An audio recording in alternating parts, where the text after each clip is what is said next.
You just press this to leave it on. So you can just leave it on. That's on. Yeah.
Good afternoon, ladies and gentlemen. This is the next press conference here in Baku in the first day.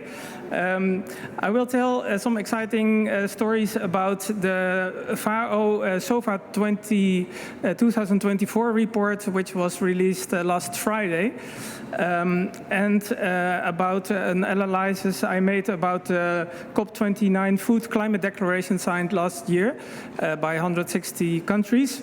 And I am Jeroen Remmers, the director of True Animal Protein Prize Coalition. This is our fifth time at the UN Climate Conference, and we have been working on the issue of greenhouse gas emission reduction in food systems by pricing solutions, which will really help, because it's also helped in the fossil fuel sector, so it can also work very well in the agriculture and food sector. So we are presenting a lot of organizations across the world and a lot of companies as well. So we do policy advocacy at different levels, EU, national and global. We publish reports and have campaigns, and we also do some work in catering locations where we implement those ideas of having a higher price on meat, for instance, and a reduced price on healthy food products.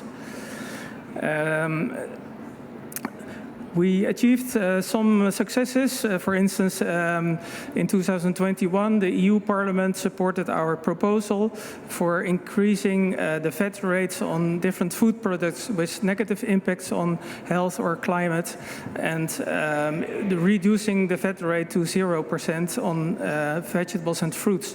However, the EU Parliament has not the decision power, it's the member states, but it's a clear signal that they want also the change we need. And So the topic is that food prices do not reflect its production costs.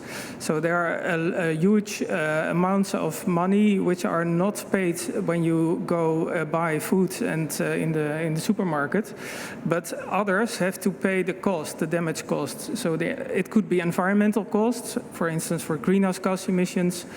But it can also be social costs. For instance, the farmers, they need a fair wages, of course, but it could be also health costs, because the food we eat has a lot of negative health impacts. So we all know about obesity, but there are also a lot of non-communicable diseases, like heart diseases and diabetes and cancer, caused by the food we eat. And we ask for including those external costs into food prices. And yes, it will make food a little bit more expensive, but on the other hand, we can also reduce prices of the food products we want to eat more because of it's healthy or better for the planet. So, for instance, on meat, we made some proposals on how this could look like. You see that prices for the environmental and health costs can be on top of existing prices. You wouldn't expect it, but the public support for those measures is quite big. So there were some surveys done in different countries, including China and America. Actually, the support for a tax on meat is larger than taxes on fossil fuels, according to this research. And we found that in Europe there's a majority of almost 60% also for this kind of proposals. As you know, the meat consumption is quite low in developing countries and high in OECD countries. The food in general is causing 1/3 of global greenhouse gas emissions, and meat and dairy cause the most of these problems. For instance, in Europe, 80% of all food-related greenhouse gas emissions is from two products, just meat and dairy. So imagine what could happen if those consumption levels are reduced, and pricing policies work the best, as we know.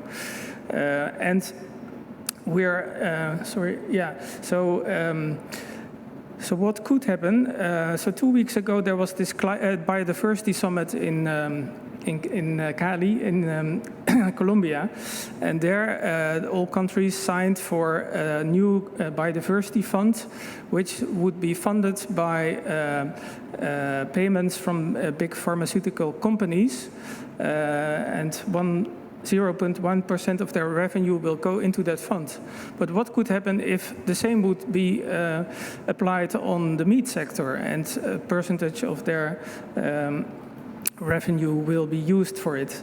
So that's an option. And last week we urged the global meat industries to do so in an open letter. You can check on our website. And potentially such taxes on the meat companies and livestock sectors could lead to 168 billion euros or dollars per year, when only having an additional price of $10 per 100 gram of meat.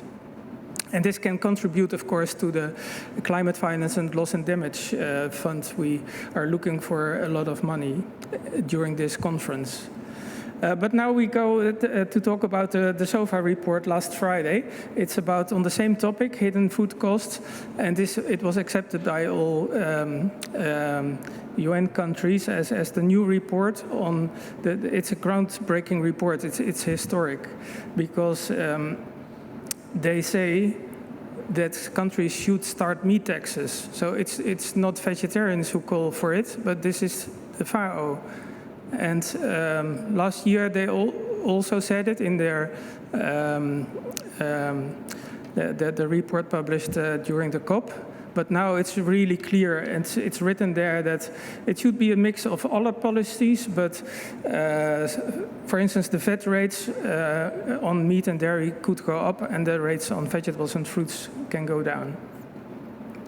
The SOFA report is making an update about the hidden cost of food. So it's $11 trillion per year, which is 10% of global GDP. So it's a lot of money. So when we would reduce those external costs, it would benefit our economies as well, because people will not become sick in the amounts we have now, and a lot of costs we have to pay for, like climate damage and weather events and floods, etc. They cost a lot of money, and when we would internalize those external costs into prices, this will be reduced. And unhealthy dietary patterns are causing the most problems. So the FAO report is targeting overconsumption of processed and red meat, and addressing those risks is very important also to reduce the top 3 dietary risks. Eating more vegetables and fruits is another high priority. The FAO also says who should start, and America first, but the OECD second, and China as well, because China is eating most of the meat now because there are so many inhabitants. FAO is also saying that it should not be only meat taxes, but combined policies, including subsidies, including information, labeling, etc., etc. But diet change is really important, and this is the main thing that if we want to have a climate-neutral planet in 2050, this is what needs to be happened. Many scientists already said so. So now we are glad that FAO also is urging countries to start those policies. Some projects we started were included in the SOFA report. For instance, a true price catering project in 3 universities in the Netherlands, where we increased prices with 40% and reduced prices for vegetables and fruits with 9%. And this led to 50% reduction in greenhouse gas emissions and a lot of more healthy diets. Another project included in the SOFA report was a groundbreaking pilot project by the German supermarket Penny, part of Rewe. And they had 1 week the true prices implemented on 10 different food products, including some meat and dairy products. And the result was that those products were sold 50% less, and some vegetarian products, who also got the true price, but were increased also a little bit in price, they were even sold better. Okay, the next topic is the COP28 food declaration signed last year by 160 countries, most OECD countries and a lot of others. So what did they commit? They said we will shift from higher greenhouse gas emitting practices to more sustainable production and consumption approaches. And they also said that they will review the collective progress next year at COP29, which is here, and consider next steps. So this is the conference where we have to make up what did really happen and what can be done to create those actions that are needed now. So some organizations, like the World Resource Institute, made some analysis about the NDCs submitted till January 24. And it can be seen that most NDCs on the topic of agriculture and food are on the production side, livestock sector. And just 4 out of I think it's over 90 NDCs have measures on diet change on the consumption side. So there's a total mismatch of what FAO and also the World Bank are asking to countries and what they really do. Because there's the big wins we can have for our climate and our planet if dietary patterns will also be part of the policies. If we look closer to the OECD countries and China, what do they do in their NDCs or in their policies? Well, like I said, most countries focus on food security, livestock management, and also carbon capture, so in the production side, and not so much on promoting plant-based foods. And taxing meat is also not really popular, although there are some exemptions. And also China showed some interest in alternative for meat. There are some countries who really want to change this diet shifts. So the laggards among the OECD countries are US, Australia, Canada, and the UK. I cannot tell all the details, but you can find on our website, you can find the presentation there on the news section. So the runners-up are China, South Korea, New Zealand, Norway. So New Zealand was planning to have an emission trading scheme for the livestock sector. It was planned to start in 2025, but there were some protests and it was delayed till 2030. We will see. And some other countries who are runners-up are Australia, Finland, France, and Germany. Germany wants to have a tax on meat as well, but it was blocked by the finance minister, but he was resigned last week. But I think it's now too late to implement it because there will be elections. Switzerland is a good example of a front-runner. They already had very high meat import taxes. They have a Swiss climate strategy on meat consumption reduction. And they also have true pricing policies for the whole economy. Denmark is another front-runner. I think this week they will decide in the parliament to implement a livestock greenhouse gas emission tax starting in 2030.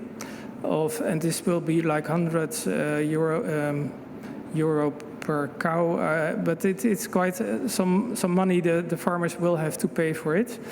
And it's seen as an example of how other countries could work with this topic.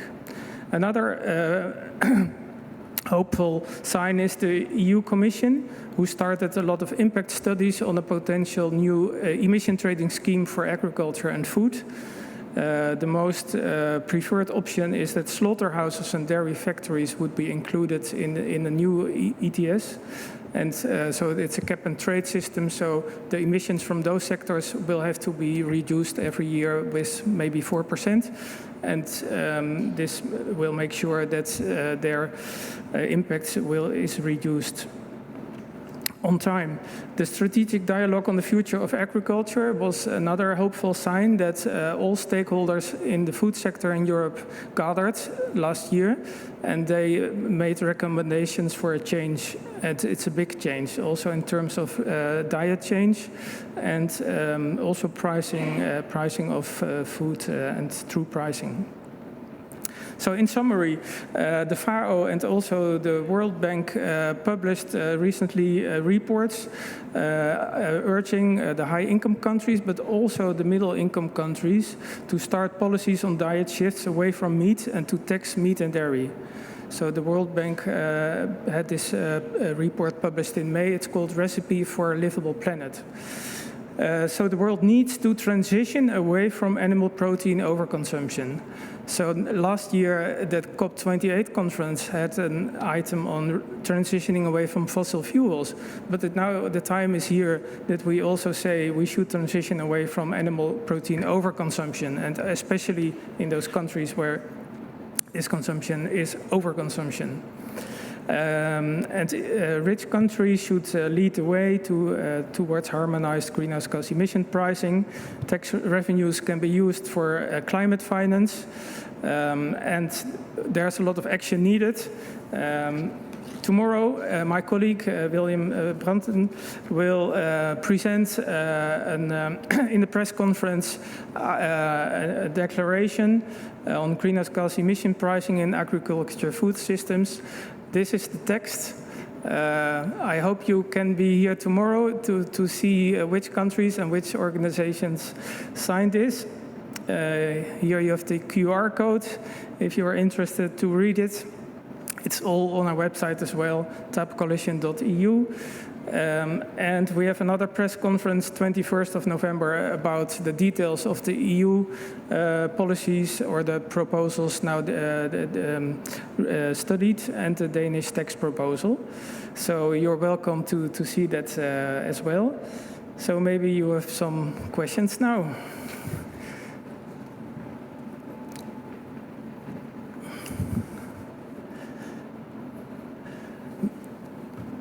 Nobody? The first one? No. So these are the organizations who already support us. So it's over 70 organizations and food companies like alternative meat producers like Beyond Meat, and Oatly is another one. But maybe there's some question from the audience. Yes, I see a question there. That's it.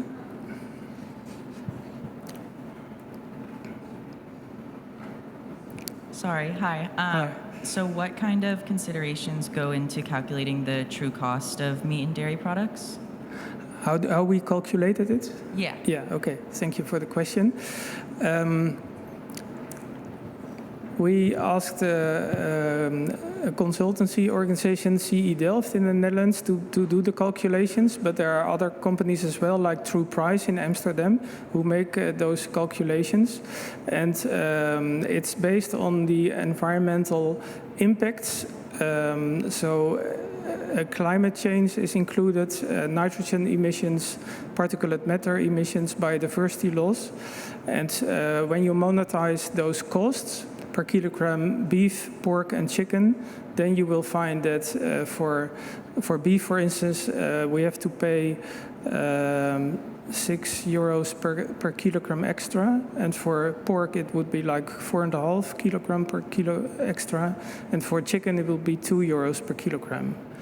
Of course, you can make other calculations with more environmental impacts included. You can also include health costs, then those costs will double. So there are different methods. They try to harmonize those true pricing methods to compare it and to really make policies in the future about it. But thanks, this is a good question. Mm-hmm.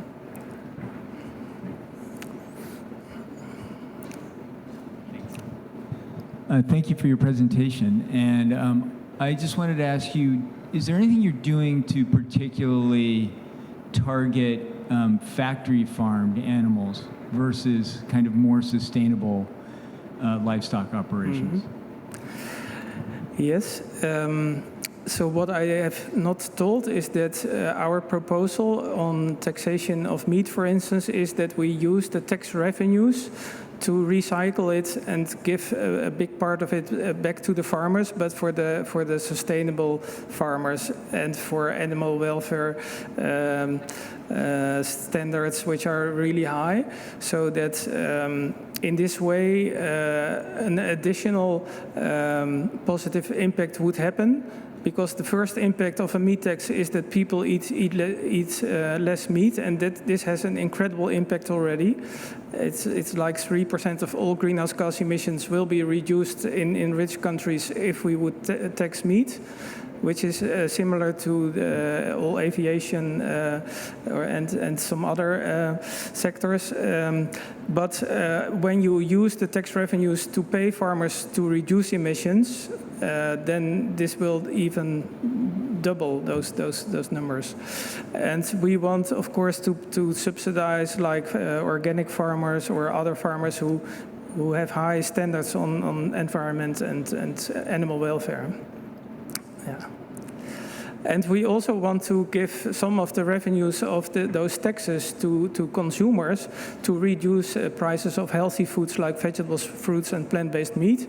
And on top of that, if there's some money left, but that's really important, we should also pay for the loss and damage fund.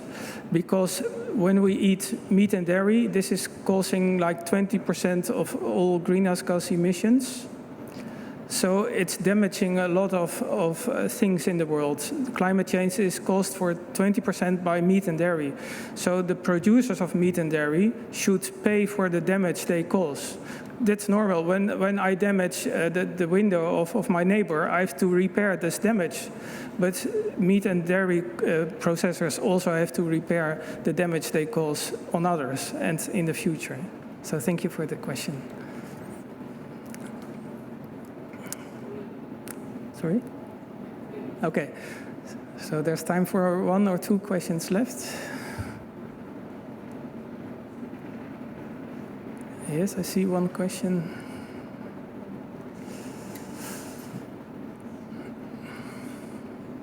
Thank you. I didn't catch very well. Is there a regulatory authority of these tax emissions around the world and in different countries?